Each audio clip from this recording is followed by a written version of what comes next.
nos dirigimos a España.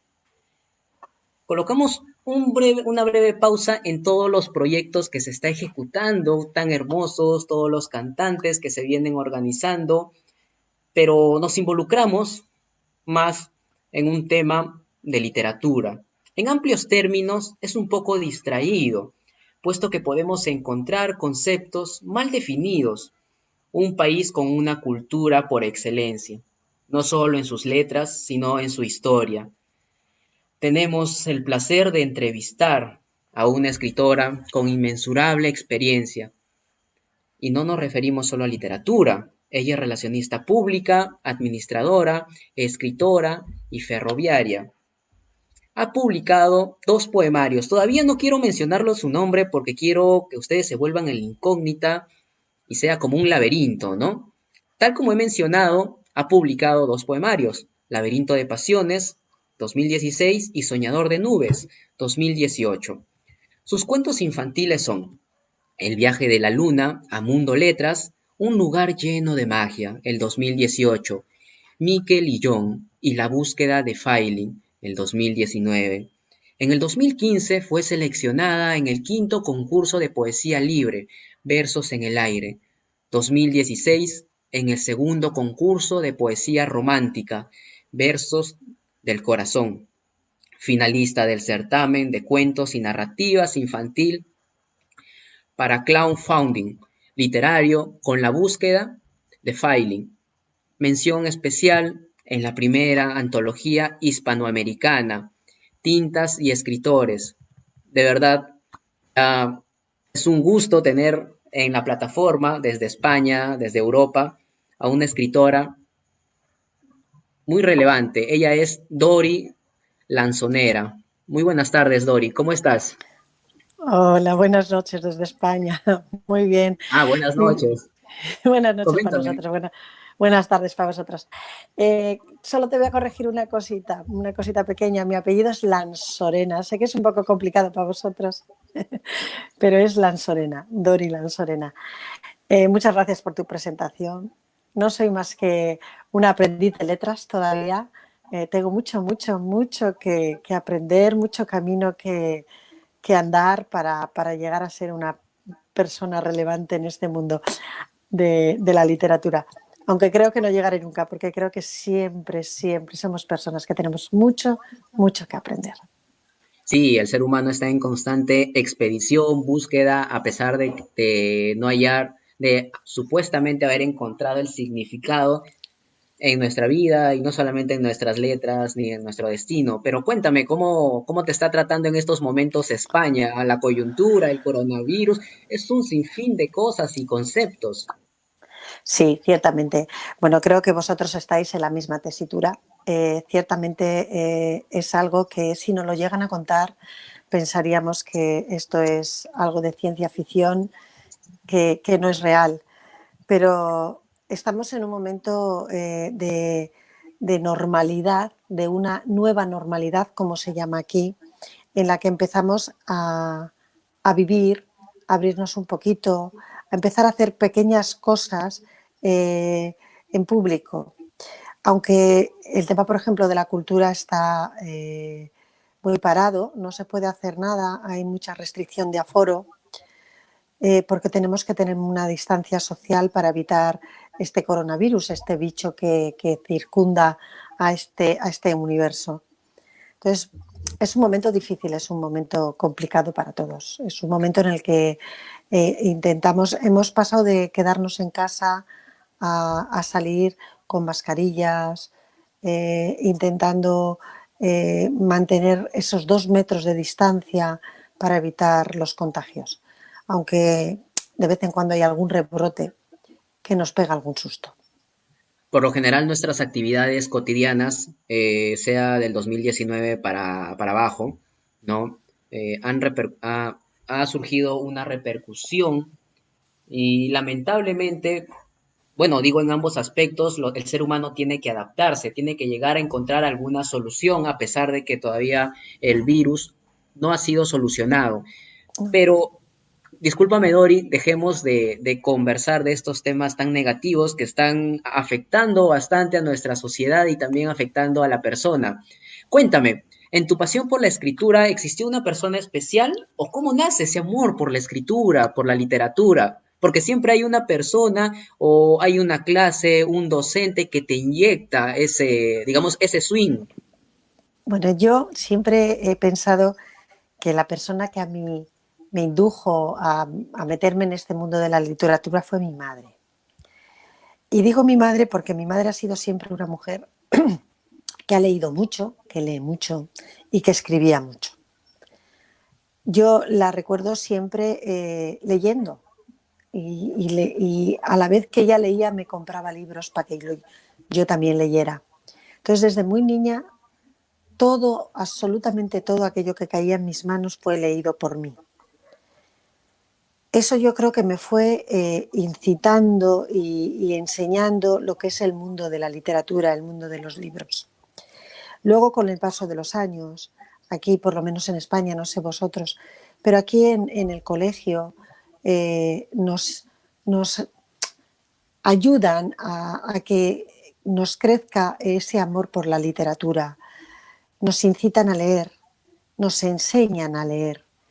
Y bueno, pues en mi bachillerato todos los cursos de literatura eh, nos planteaban que teníamos que leer una serie de libros que son, creo que todavía se siguen leyendo más o menos los mismos, porque son muy tradicionales, son libros que todo el mundo conocemos, Don Quijote de la Mancha o a Calderón de la Barca con su vida sueño, no sé, El otro árbol de Guernica de Luis de Castrejana.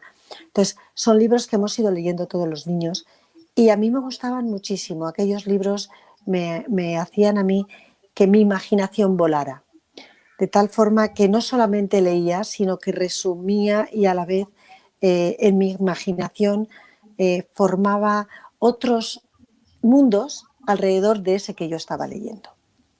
Entonces, siempre he pensado que ha sido mi madre la que verdaderamente me fue mostrando el camino de la literatura.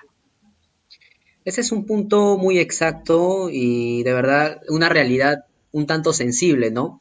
Porque también a mí me inyectó la literatura, como ya habíamos conversado antes, mi padre, y gracias a la familia, me ha incitado, ¿no? En la lectura, también un horario respectivo, y creo que eso se basa no solo a la sociedad que vivimos, sino también a la familia.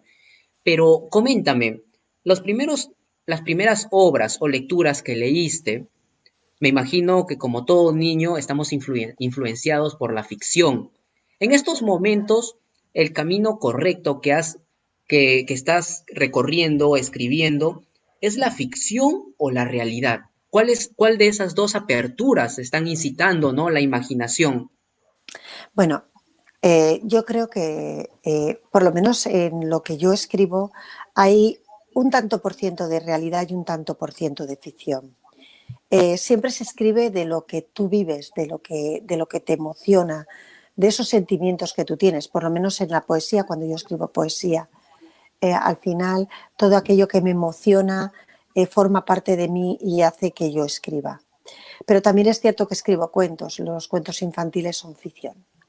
Son esos sueños que todos los niños tenemos y yo sigo teniendo un corazón y un alma de niña, soy abuela, entonces intento a mis niños, a mis nietos, inculcarles ese mundo irreal de los cuentos donde intentamos que ellos aprendan pues lo más básico que todos los niños tienen que aprender, ¿no? Inculcarles pues muchas de las cosas que el cuento a través de su forma de contar la historia les hace comprender pues lo más básico, ¿no? Las relaciones entre los niños, entre los adultos. Entonces, yo creo que a mí en mi escritura hay una parte que me hace moverme dentro de la realidad, que es en la parte de, como te digo, en la poesía, y otra parte que es en la parte de la ficción, que es la parte del cuento. En torno, como mencionas, involucras tanto la ficción y la realidad. ¿no? Siempre existe un personaje relevante, un personaje que al que a todos añoramos, a pesar de que sigamos escribiendo cuentos, poemas, nunca nos olvidamos de ese personaje, de ese bendito personaje que vas caminando al trabajo y cierta persona o cierto individuo hace alguna característica y dices, no, esa característica tengo que involucrarlo a mi personaje o tengo que volver a realizarlo. ¿Tienes alguna experiencia en torno a un personaje que relacione a algún cuento o algún poema? Bueno, pues yo siempre, siempre recuerdo a la Dorothy del Mago de Oz. A mí siempre me ha gustado muchísimo y no solo la relación en los cuentos, también la relación en mis poesías y en mis pequeños microrelatos. Para mí ese paso de Dorothy por las baldosas amarillas buscando la ciudad esperanza siempre me ha hecho divagar en el mundo imaginativo, en el mundo de la ficción y siempre me ha hecho pensar en ella, en lo que buscaba y el por qué quería volver a casa, por qué esa obsesión, por qué ella juntarse con ese león, con ese hombre hojalata, ¿no? Con ese espantapájaros. ¿Qué es lo que representaban? ¿Qué representaba la bruja? ¿Qué representaba el mago de Oz? Y para mí es el personaje que siempre me hace volver a esa imaginación de niña, volver a intentar escribir la magia de la ficción. Me gusta mucho. Sí, todo personaje como involucramos, siempre lo relacionamos tal vez con nuestra vida cotidiana, tal vez un personaje que hubiéramos anhelado ser, quizá de niños, siempre inmiscuimos el tema de los superhéroes, queremos ser como tal superhéroe o queremos tener, por ejemplo, yo recuerdo un cuento Juan el Oso o Juan el Valiente. Y siempre mi padre ha tenido la costumbre de estar contándonos, de estar, incluso él recreaba la imaginación, son diversos aspectos. Pero en cuanto a tu literatura, ¿recuerdas algún personaje que tú hayas creado o que hayas creado y hayas agarrado cariño? Bueno, pues en el primer cuento que yo creé una letra que para mí era ese superhéroe que tú estás hablando, que era la letra, la super S. Esa super S que lleva a los niños a ese mundo mágico donde las letras toman vida y les muestran cómo distinguirlas, cómo disfrutarlas, cómo juntarlas y cómo poder leerlas. Para mí es verdaderamente el, quizás el más mágico de todos los personajes que yo he creado. Pasando a un tema primordial, como ya estábamos hablando de los diversos personajes que ejecutamos o escribimos, y pues tú, como todo aficionado o escritor, quizás novel o escritor ya con experiencia, tenemos ese interés de fomentar, de difundir el arte, nuestros escritos, sobre todo presentar diversas plataformas, variados ponentes. Eh, ¿Organizas diversos festivales de poesía o literatura en tu localidad? Sí, sí. Bueno, yo a partir de que empiezo a escribir poesía, poco a poco me voy haciendo un hueco en este mundo literario y me van invitando a participar en recitales. Ciertamente al principio me cuesta muchísimo, me siento incómoda, me da mucha vergüenza el hecho de recitar mi poesía en público y bueno, eh, aunque me invitan, me obligo a participar, hasta el punto de que poco a poco hay unas ciertas personas con las cuales me relaciono que me preguntan que por qué no podemos hacer algo en mi localidad, en Donostia, en Guipúzcoa, en el País Vasco. Y bueno, digo que lo voy a intentar y empiezo a mover pequeñas fichas hasta conseguir con una compañera crear un sello que ya llamamos Versodia, Versos y Melodía, Versodia, y bajo ese sello creamos festivales poético-musicales, en el que llevamos pues rapsodas y poetas y llevamos músicos. Solemos llevar un grupo de rhythm and blues, hemos llevado un cuadro flamenco con el que yo he recitado una de mis poesías y él canta ahora cantao, hemos llevado pianista. Entonces, sí hago y además lo disfruto. Me gusta muchísimo, me gusta tanto como escribir, porque para mí es muy, muy importante hacer que el resto del mundo visualice ese amor que tenemos la gente que escribimos poesía. Porque no sé en vuestro país, en Perú, pero en España es como la hermana pobre de la literatura.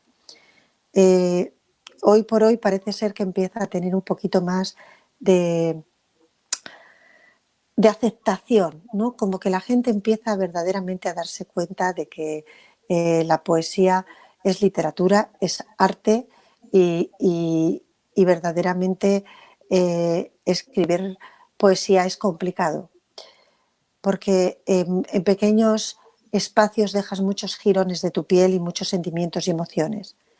Entonces, a mí me gusta e intento, por mediación de esos festivales que yo hago, hacer que la gente visualice lo que yo amo, que es la poesía. Y no solamente a través de los festivales. Organizo y presento semanalmente un programa de radio y en ese programa de radio entrevisto todas las semanas a algún poeta o algún cantautor. Y con la misma intención, con la intención de que la gente conozca el mundo del verso, del poema, el mundo de la poesía, el mundo de la literatura en definitiva y la cultura. En cuanto a los proyectos que vienes ejecutando o vienes realizando, ¿surge algún apoyo por parte del Estado español para los escritores que recién están iniciando o recién se están inculcando en este ámbito un poco complicado de la literatura, quizás en la hermana, como mencionas, en la hermana pobre, paupérrima, que es la poesía? No, desgraciadamente no tenemos mucho apoyo. El Estado no apoya la cultura, el IVA cultural no ha bajado, no respeta la intermitencia de los artistas. Ciertamente, tradicionalmente la cultura ocupaba una Secretaría de Estado en España, pero sin categoría de ministerio, pero con el tiempo esto se ha ido perdiendo. No interesa, no hay apoyo. Hay pequeños apoyos locales, pero no a nivel Estado. Pequeños apoyos en algunas ciudades, los ayuntamientos apoyan. Yo puedo decir que en la comunidad en la que yo estoy, en el País Vasco, no conozco la realidad de otras provincias, ¿no? Pero en la que yo estoy hay algunas localidades que ayudan mucho y otras que no ayudan nada. El presupuesto que tienen para cultura es muy pequeño. Entonces, bueno, es difícil conseguir que te apoyen, pero yo tengo que decir que yo he conseguido que hay una pequeña localidad que se llama Pasajes, Pasaya, en la que Cultura nos apoya y nos deja hacer nuestros recitales en su salón, allí que pertenece a la alcaldía. Las presentaciones de nuestros libros las hacemos en sus bibliotecas y en Donostia también conseguimos pequeñas cosas, pero no más. Verdaderamente no hay más apoyo que eso, que dejarnos sus salas, sus centros para podernos presentar, hacer firmas o incluso hacer algún festival. Bueno, organizando un poquito, digamos, enfocando a un grupo más pequeño en el tema de los ayuntamientos. Ellos organizan algunos festivales o más allá presentaciones para los escritores noveles o primerizos.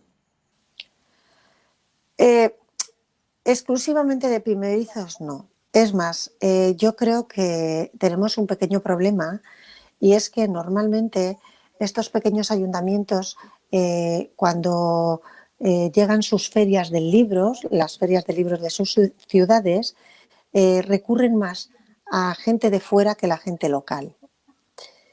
Entonces, no sentimos el apoyo. No. Somos muy poquitos los que verdaderamente tenemos la suerte de poder participar en esas ferias de libros de nuestras ciudades. La mayoría de la gente que viene de fuera. Pero yo creo que ya no solamente es el problema del propio ayuntamiento, sino que es el problema de los que organizan todos estos festivales y ferias, que recurren como llamado o como llamada a gente que tiene mucho renombre. Quizás ese grupo ya esté un poco segmentado, ¿no es así? Y o tal vez puede que en el grupo segmentado quizás surjan algunos escritores que se especialicen en temas, quizás toquen temas en sus obras no relevantes, quizás puede ser algún chisme o alguno que repercuta a la sociedad, del tema de la coyuntura, no sé, qué sé yo, pero la literatura ha perdido ese toque místico que ha tenido antes. ¿Crees tú que en estos momentos, si nos fijamos o si se fija la entidad española, en estos momentos surjan algunos escritores que puedan repercutir, no solo, sobre todo en algunos de sus temas, puede ser de la sociedad, puede ser una literatura como shakespeariana, una literatura, no sé, de Borges, etcétera? Bueno, yo creo que todo esto va por modas. Entonces, al final, no tiene nada que ver su tipo de literatura, sino eh, más bien es el momento en el que se fomenta su propia literatura. O sea, quiero decir, nosotros solemos decir aquí en España que hay que estar en el momento adecuado y en la situación precisa, ¿no? Entonces, muchas veces el escritor escribe del momento actual en el que estás viviendo, y ese momento, si coincide su publicación con el momento preciso, puede tener una gran repercusión. Y lógicamente, pues a la hora de hacer festivales, ferias o cualquier tipo de evento, se recurre a él porque va a ser una gran llamada a la hora de que la gente acuda. ¿Mm?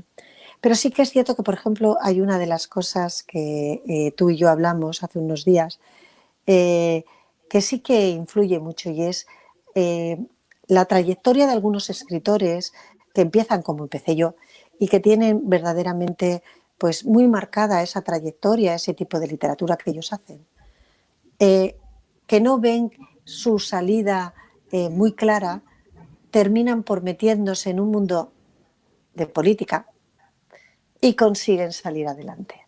Esa gente luego es llamada y requerida para muchas eh, de las para muchos, mejor dicho, de los eventos que se hacen, porque son un gran reclamo. Sí, son diversos temas en el cual si nosotros, por ejemplo, ahorita que está tan intuitiva o tan minuciosa el tema de la política, nos podemos afianzar, nos podemos también por el tema de la cultura, de la moda, pero en torno, nos pasamos a un tema, en torno a las regalías. En España, ¿cuál es la estructura entre escritores y editoriales? Las editoriales hacen una firma por cuántos años con los escritores. Bueno, yo te puedo hablar de las que yo conozco, con las que Claro. yo he firmado, y, y ciertamente estas cuatro editoriales con las que yo he firmado, todas han sido igual. He firmado por un año. Ese año, si yo no digo que quiero romper ese contrato, continúa. Eh, y las regalías son un 10% del precio de venta al público de los libros. Se hacen las cuentas anualmente, te hacen un informe de cuentas, en ese informe de cuentas se te dice lo que se ha vendido y se te abona esa cantidad que lógicamente eh, se tiene que declarar a Hacienda con tus ingresos. Esas son las regalías que yo conozco. Ciertamente, si yo fuese una J.K. Rowling, que ojalá algún año de estos, pues bueno, pues sus regalías son diferentes, y digo de ella como puedo decir de mucha otra gente, ¿no? Pero bueno, he comentado de ella pues porque creo que a nivel mundial todo el mundo sabe quién es. Entonces, estas personas que tienen pues unas tiradas tan grandes, lo que tienen es un adelanto del beneficio que se espera que vaya a producir a la editorial y luego tiene un tanto por ciento por venta.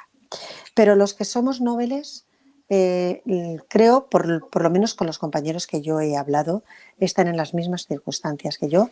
Nuestros contratos son anuales y, y nuestras regalías son el 10% de las ventas que se produzcan anualmente. ¿Y por qué anualmente? Porque se supone que los libros en las librerías se dejan en depósito, en las distribuidoras, y bueno, puede haber en algún momento devoluciones y entonces hay que esperar a que todo eso se produzca en el año para poder hacer ese informe de cuentas y podernos abonar las regalías. Quizá puede ser el tema por el impacto que genere el escritor, ¿no? En torno a las regalías, como estaba mencionando. Y pues, como última pregunta. Bueno, no es pregunta, no sé si nos puedes conceder la dicha de escuchar uno de tus poemas o uno de tus pequeños cuentos. Un poema. ¿Queréis que os lea un poema? Claro, adelante. Ten- bueno, no es del último poemario, porque el día 10 sale mi nuevo poemario, mi tercer poemario, que lleva por título De arena y sal, con Terra Ignota Ediciones, pero no tengo la suerte de tener aquí ninguno. Y entonces te voy a leer del anterior, que es El soñador de nubes, un poema que le dediqué a mi padre. Lleva por título Cuando las horas se relajan. Delante del espejo de la vida, viendo cómo las horas se relajan. Cuando el color de la noche destaca, recuerdo de pronto el día que se fue silencioso en su cama, mirada a la nada, mientras una nota por sus mejillas resbalaba, atrevida, presurosa y osada, deseando empapar su almohada. Pero ¿cómo explicar que su mano relajada despertó resacosa de tanto temblor, de tanto inútil dolor soportado, feneciendo inevitablemente con el miedo en la frente por el conocido fin anunciado? Que su traje más usado eran los dolores viejos de un alma que ya no sueña, que cuando el espejo enemigo se acerca y proyecta su imagen, lo único que se refleja es la huida de la sangre y la cartonada piel de una figura grotesca. Mas una tímida sonrisa afloró, acompañando un hilo irreconocible de voz, intentando dar ánimos y fuerzas a todo aquel al que pudo decir adiós. Delante del espejo de la vida, recuerdo mi pena en tu humilde partida, y aún mis entrañas gritan por la injusticia impartida, pues te fuiste tan joven, en la flor de la vida. Nos dejaste sin historias de almar que amabas, de tus cañas, tus anzuelos y tus domingos de escapadas. ¿Quién les contará a mis nietos las historias que guardabas? Estúpida enfermedad que arranca la existencia y equivocada se equivoca lanzando su metralla sin mirar, apagando la luz de un alma que luce en el último fulgor que proyecta el misterio de aceptar lo que el espejo muestra. Delante del espejo de la vida, mientras las alas de las horas juegan divertidas, mis recuerdos revolotean donde continúo herida. Hay amores que siempre sangran, que como eternas heridas abiertas no encuentran la sutura, y no sirve de nada dejar pasar el tiempo. El dolor solo se esconde, el amor nunca fenece, diminuto, escondido donde nadie lo ve ni repara que está, pero cual pequeña luna que llega como gigantesca luciérnaga desnuda de nostalgias, a veces abandona las sombras que la angustia adormecida agarra y se quiebra bruscamente contra el rompeolas de una emoción retenida en lo más profundo del corazón. Dori, no existe palabras para expresar aquel significado del poema porque estás queriendo entender o quieres dar, como en todo escritor, alguna incógnita que es el tema de la muerte, de la enfermedad. Nadie está preparado para este dolor tan intenso como es perder a una familia. Todos lo vivimos lamentablemente.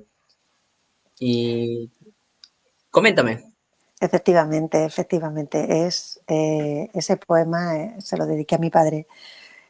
Mi padre murió de un cáncer y muy joven, y para mí pues esa enfermedad se lo llevó tan joven que me dejó huérfana, no solo de padre, sino huérfana de abuelo, que contara y transmitiera tantas vivencias y tantas maravillas a sus nietos, a mis hijos. Entonces, ese dolor quise transmitirlo en verso.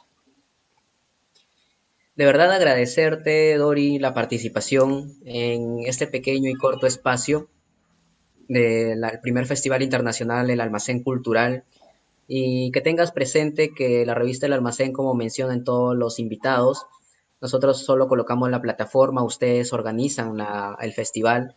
Agradecerte nuevamente tu participación, que hayas aceptado la invitación. Espero que más adelante nos acompañes, compartas esta iniciativa. Quizás en el próximo poemario que estás a punto de publicar nos puedas brindar la portada para colocarlo o informar en el fanpage de la revista, en todos los medios, etcétera. Pero gracias y espero que compartas esta iniciativa, Dori.